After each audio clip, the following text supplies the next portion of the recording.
Hola, muy buenos días. Pues aquí estamos en el canal de YouTube, estamos en las plataformas de podcast, también nos escuchan a través de la página de Facebook. Y pues después de varios días de no transmitir, estoy con mucho gusto aquí compartiéndoles. Les pido una gran disculpa el que pues desde el día domingo no les he transmitido. El sábado sí intenté transmitir, no recuerdo si fue el sábado o el viernes que traté de transmitir, pero me falló aquí. Y ya cuando me di cuenta, me estaban avisando por el canal de que no se escuchaba bien, entonces ya no continué. Y después, pues sinceramente yo me hice un espacio, ¿verdad? Algunos me han estado preguntando que si sigo mal de salud, gracias a Dios voy mejor. Algunas secuelas todavía por ahí, pero de salud estoy bien, gracias a Dios. La razón por la que en este tiempo no transmití, ya casi es la semana, es porque en mi interior vi la necesidad de hacer silencio, ¿verdad?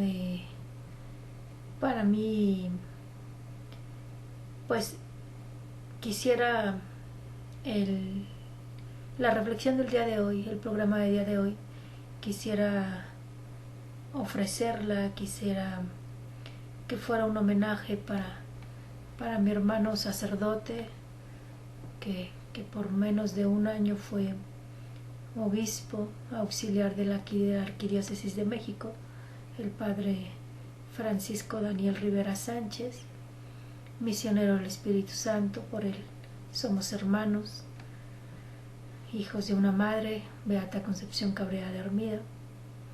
Y pues yo les había estado compartiendo que él estaba delicado de salud, estaba luchando con COVID. Y bueno, pues el Señor ya lo llamó a su presencia el día 19. Nos habían estado informando que no estaba bien, que iba bajando. Hemos tenido también otras pérdidas. Nuestro hermano Víctor Villela, nuestro hermano Máximo, Miguel, Gabriel Edesma. Y pues son pérdidas que aunque uno tenga fe, pues cala en el fondo del corazón, ¿no? Han sido 4 hermanos de una sola comunidad, 4 o 5 hermanos de una sola comunidad. Máximo es de la comunidad de Puebla. Y bueno, el obispo Daniel, que ya estaba en la arquidiócesis. 2 de nuestras hermanas también, que en menos de una semana pues también fueron llamadas. Ellas 2 son de la comunidad de Morelia. Y bueno, tras esas pérdidas, tras lo que yo misma he vivido por el COVID, pues fui viendo que en mí había una necesidad de silencio, ¿no? En una de las últimas transmisiones yo les decía que ante el misterio de la muerte solamente quedaba inclinarse, ¿no? Arrodillarse, inclinarse. Y al mismo tiempo de inclinarse, extender los ojos al cielo, ¿no? Fijos en Jesús. Esa es la razón por la que no había estado transmitiendo estos días. Era esa necesidad de la que les hablo, ¿verdad? De ir al sagrario, estar ahí con quien sabes te mira, con quien sabes te escucha, permanecer ahí, ¿no? Escuchando a través del silencio, experimentando una presencia que es verdad, no se toca, no se palpa, pero sí se puede decir, se siente. Esa necesidad de estar ante la palabra que es viva, que penetra en el fondo del corazón, ¿no? Que muchas veces no tienes que decir nada porque él o ella ya lo sabe, pero que que tienes la necesidad de estar ahí, ¿no? Como niña pequeña, como la hija o el hijo muy amado, de saber que estás ahí con él. Entonces, esa es la razón, ¿verdad? Gracias por los que habían estado preguntando. Aprovecho también para mandar saludos y para decir que estamos orando por la familia de María Quiñones, de su esposo también, ¿verdad? Todavía el último tiempo que yo estaba mal, ellos se hicieron presentes, creo que fue en tiempo de Año Nuevo, para felicitarme y bueno, también me dijeron que ellos estaban mal. Entonces pues los invito a que también estemos orando por esta familia que es muy asidua a los podcasts, ¿verdad? Y que estemos orando por toda esta situación en el mundo, ¿verdad? Que no nos sea indiferente, ¿no? O sea, por lo menos aquí en México está siendo muchísimo, muy fuerte. Por X o Y, creo que ahorita ya no hay que buscar culpables, sino ver cómo podemos apoyarnos, ¿no? Creo que todos tenemos que ser corresponsables de lo que estamos viviendo. Entonces es a lo que yo les invito, a que nos podamos unir. Muchos podrán decir, pero ¿yo qué puedo hacer, no? Pues aquí es donde viene también la importancia de la oración, la importancia de estar uniéndonos. Fíjense que un testimonio muy bonito de mi hermano Daniel, pues es parte de lo que decía él, ¿no? Nuestra espiritualidad es sacerdotal y aprendemos a ofrecernos junto con Cristo, ¿no? A estar repitiendo esta frase, este es mi cuerpo, este es mi sangre. Y no curiosamente, sino a él, el señor arzobispo, le había pedido hacerse cargo del clero. La comisión que él tenía, o una de las comisiones que tenía, eran los sacerdotes. Y precisamente dicen que ya cuando se fue al hospital decía, pues aquí me estoy ofreciendo por ellos, ¿no? Y ese fue su lema: este es mi cuerpo, este es mi sangre, su lema episcopal. Entonces pues yo los invito a que desde la realidad que cada uno vivamos, podamos unirnos a Cristo, ¿no? Podamos unirnos y hacer ofrenda a nuestra propia vida, hacer ofrenda a nuestra propia vida en unión con Él, en todo lo que se está viviendo, que podamos ofrecer todo el sufrimiento de nuestros hermanos que están contagiados, de los que están muriendo solos en un hospital o en casas. Ayer veía yo una noticia que, créanme, me impactó. Eran noticias muy crudas, gente que estaba muriendo en su casa y se veía como el esfuerzo que estaban haciendo por respirar, porque ya no, o sea, no había ni espacio en un hospital, no tenían tampoco los medios económicos, pero tampoco había la posibilidad de auxiliarse con oxígeno, ¿no? Entonces son cosas fuertes que se están viviendo y yo los invito a que no nos sea indiferente. Y precisamente es desde ahí que quiero compartir la reflexión de la palabra, desde la primera lectura, que es la carta a los Hebreos, capítulo 7, versículo 23, al capítulo 8, versículo 6. Hermanos, durante la antigua alianza hubo muchos sacerdotes, porque la muerte les impedía permanecer en su oficio. En cambio, Jesús tiene un sacerdocio eterno, porque Él permanece para siempre. De ahí que sea capaz de salvar para siempre a los que por su medio se acercan a Dios, ya que vive eternamente para interceder por nosotros. Ciertamente que un sumo sacerdote como éste era el que nos convenía, santo, inocente, inmaculado, separado de los pecadores y elevado por encima de los cielos, que no necesita, como los demás sacerdotes, ofrecerse diariamente víctimas, primero por sus pecados y después por los del pueblo, porque esto lo hizo de una vez para siempre, ofreciéndose a sí mismo, porque los sacerdotes constituidos por la ley eran hombres llenos de fragilidades, pero el sacerdote constituido por las palabras del juramento posterior a la ley es el Hijo eternamente perfecto. Ahora bien, lo más importante de lo que estamos diciendo es que tenemos en Jesús a un sumo sacerdote tan excelente que está sentado a la derecha del trono de Dios en el cielo, como ministro del santuario y del verdadero tabernáculo, levantado por el Señor y no por los hombres. Todo sumo sacerdote es nombrado para que ofrezca dones y sacrificios. Por eso era también indispensable que él tuviera algo que ofrecer. Si él se hubiera quedado en la tierra, ni siquiera sería sacerdote, habiendo ya quienes ofrecieran los dones prescritos por la ley. Pero estos son ministros de un culto que es figura y sombra del culto celestial, según los reveló Dios a Moisés, cuando le mandó que construyera el tabernáculo. Mira, le dijo, lo harás todo según el modelo que te mostré en el monte. En cambio, el ministerio de Cristo es tanto más excelente cuanto que Él es el mediador de una mejor alianza, fundada en mejores promesas. Palabra de Dios. Les comparto que desde la mañana que estaba preparando yo la lectura, que estaba yo haciendo mi oración personal, pues al estar viendo la lectura solo se me venía el rostro de mi hermano, ¿no? De mi hermano obispo Daniel. El rostro del sacerdote que ya les había dicho, el padre Miguel Molinero.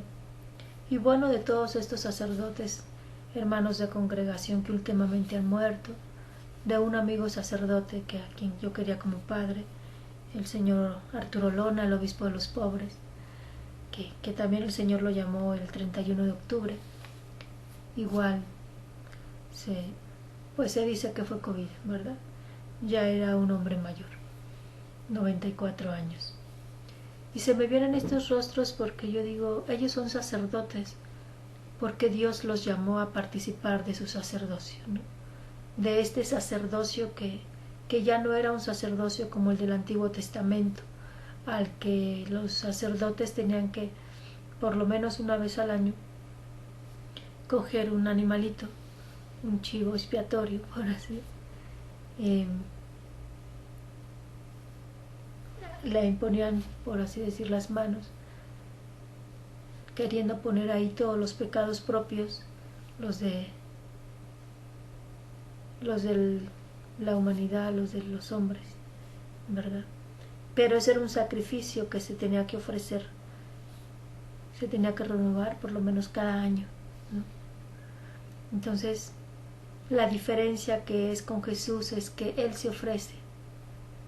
O sea, Jesús, y esa es nuestra espiritualidad de la cruz, Jesús es sacerdote porque ofrece al Padre, pero Jesús no ofrece un corderito, sino que Él es el cordero.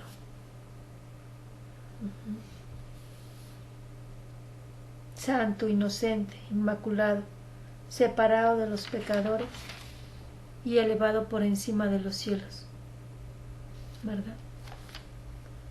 Víctima, Él es la víctima, ¿no? Él es el altar, en sí mismo se ofreció.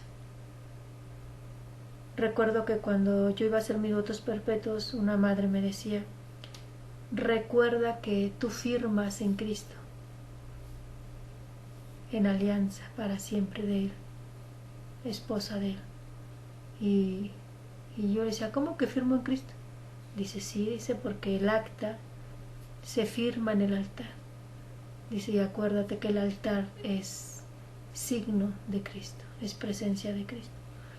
Yo soy así como muy de imágenes, y entonces cuando eso me dijo ella, la imagen que se me vino era que yo estaba firmando en la espalda de Cristo, ¿no?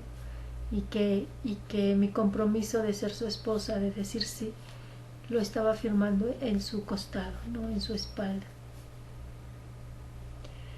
Pues Jesús firmó, se podría decir, con su propia tinta, ¿no? Con su propia sangre derramada. Se hizo ofrenda a sí mismo. Él fue el precio para que los demás quedáramos salvos. ¿Es algo que se entiende con la cabeza? La verdad es que no. Esto es un misterio a donde vuelvo a decir, uno inclina la cabeza, se arrodilla ante este misterio y uno lo asume como fe. No como, perdón por la expresión, pero no como tontos, ¿no? No porque seamos ingenuos, no porque seamos marionetas como muchos que están fuera de la iglesia y nos tachan de eso, ¿no? Antes de ser religiosa, pues estudié y más o menos sé de corrientes de este tipo, ¿no? Como pedagoga, como maestra, teníamos que leer las diferentes líneas pedagógicas o modelos pedagógicos a lo largo del tiempo. Entonces sé todo esto de marxismo, de Engels y muchos más, ¿no? En donde se puede decir que tienen buenos principios, ¿no? Buenos inicios, pero siempre hace falta algo más, siempre hace algo falta, y que Jesús supera, ¿no? Jesús no es una mera ideología lo que persigue. Muchos lo ponen como modelo, ¿no? De libertador, pero Jesús va más allá. Jesús es Dios, ¿no? Dios se encarnó en la persona de Jesús y se ofrece a sí mismo para salvarnos. Y es algo en el que eso, vuelvo a repetirlo, se inclina la cabeza.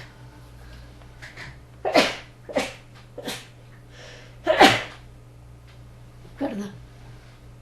No porque seamos tontos, no porque no sepamos, ¿no? Recuerdo que mi padre siempre decía, los hombres verdaderamente sabios, los hombres verdaderamente inteligentes, verdaderamente formados, son los hombres más sencillos. Y se me viene a la mente pues el rostro de mi hermano obispo Arturo Lona, ¿no? Un hombre de a pie, un hombre muy sencillo, un hombre al que tú veías y ni quien dijera que fuera obispo, ¿no? Un hombre que vestía de pantalones de mezclilla, playera blanca, pero que supo hacerse uno con los necesitados, ¿verdad? Supo hacer presente la misericordia del Padre.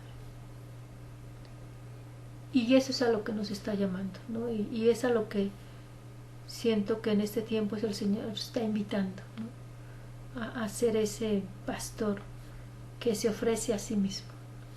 Por lo menos así lo veo con mis hermanos sacerdotes que han muerto últimamente. Y desde la propia experiencia que yo viví del COVID, recuerdo cuando yo le decía que de verdad sentía que mi cuerpo no me daba. Es lo que yo repetía, ¿no? Este es mi cuerpo, este es mi sangre, ¿no?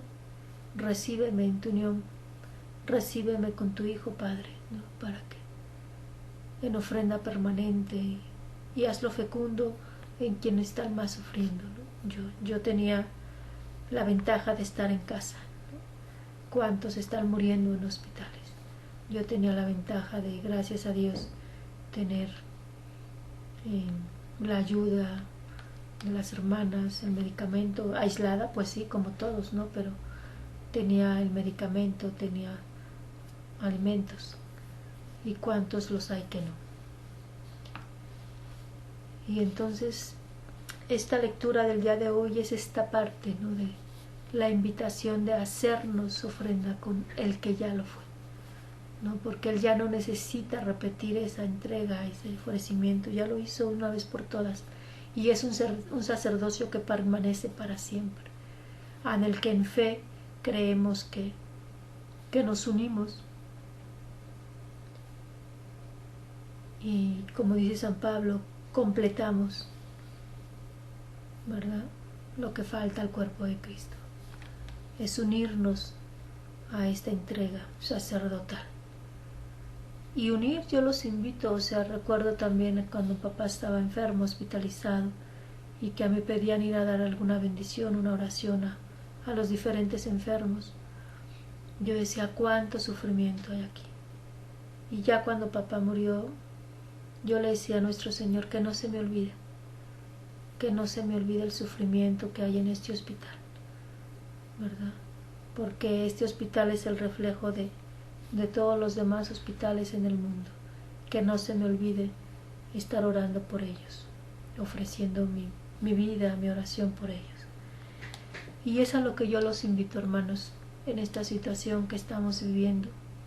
Una situación en la que es muy fácil venirse abajo, muy fácil caer en la depresión, muy fácil caer en la desesperanza, muy fácil en el de no mirar más allá de nuestras narices.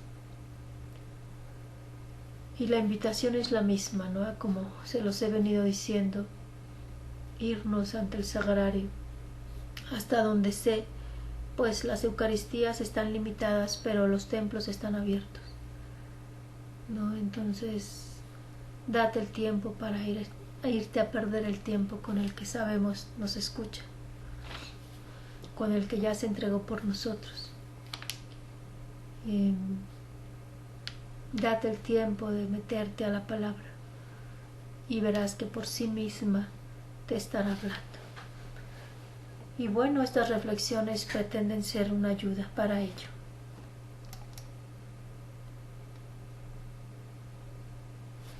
Dice, en cambio, el ministerio de Cristo es tanto más excelente cuanto que Él es el mediador de una mejor alianza, fundada en mejores promesas.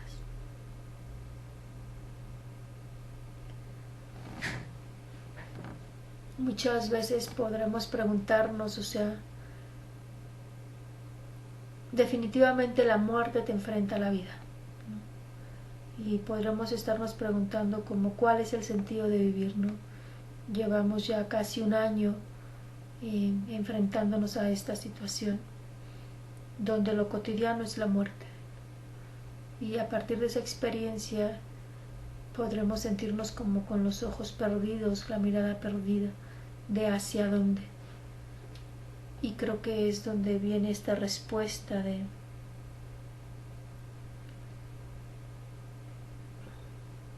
de que el Señor es quien perdura, de que Él es nuestro sostén y de que a fin de cuentas Él es nuestra meta.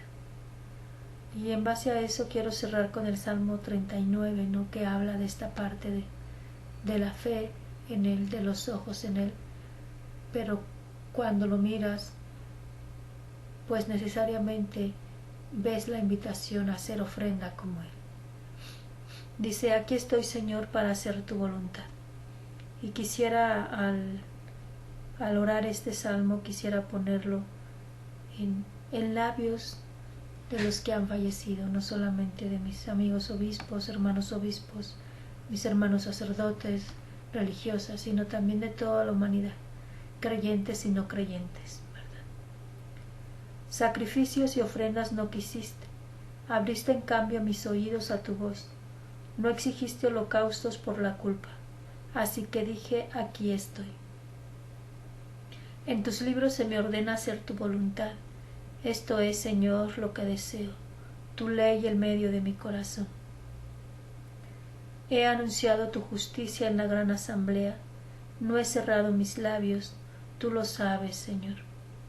Que se gocen en ti y que se alegren todos los que te buscan. Cuantos quieren de ti la salvación repiten sin cesar, qué grande es Dios. Pues ojalá que podamos tener este deseo, tu ley el medio de mi corazón, ¿no? Que deseemos tener la ley y el amor de Dios en nuestro corazón, que eso es lo que persigamos, ¿no? Y que el Señor nos permita la gracia de permanecer en Él, de ser ofrenda junto con Él. Y la invitación a mantener los ojos fijos en Jesús, el Evangelio de San Marcos, capítulo 3, del versículo del 7 al 12, nos habla nuevamente de que una muchedumbre procedente de Judea fueron a seguir a Jesús.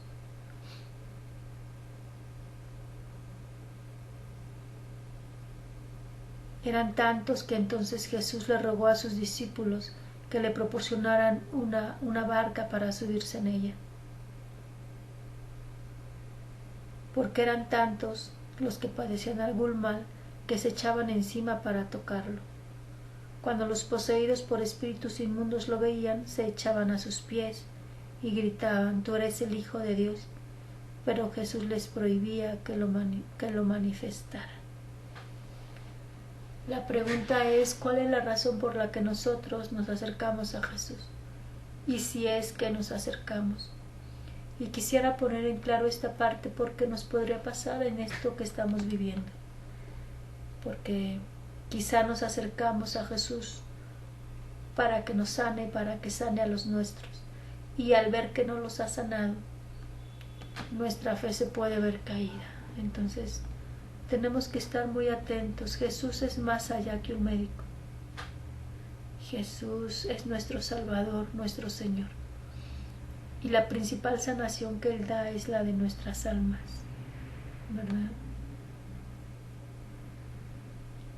Si los demonios reconocían que Jesús era el Hijo de Dios, habría que preguntarnos si nosotros somos capaces de reconocer en Jesús al Hijo de Dios, a nuestro Salvador. Porque entonces desde ahí será como volver a tomar el rumbo de nuestras vidas. Yo creo que si hay algo que esta pandemia está haciendo es el desinstalarnos, el quitar nuestras seguridades y el darnos cuenta de que muchas veces estábamos parados sobre arena, pero no sobre roca firme, que muchas veces decíamos creer en Dios, pero que en realidad nuestra fe no era una fe profunda, y que al vernos frente a la muerte podemos estarnos cuestionando qué hay más allá de la muerte. Y lo malo no está en cuestionarnos, el peligro está en que de verdad nuestra fe no esté tan sustentada como para ver más allá de lo que apenas vemos a la realidad que se nos presenta. Tu hermana María Guadalupe Ortega Sánchez, religiosa de la Cruz. Bendecido día.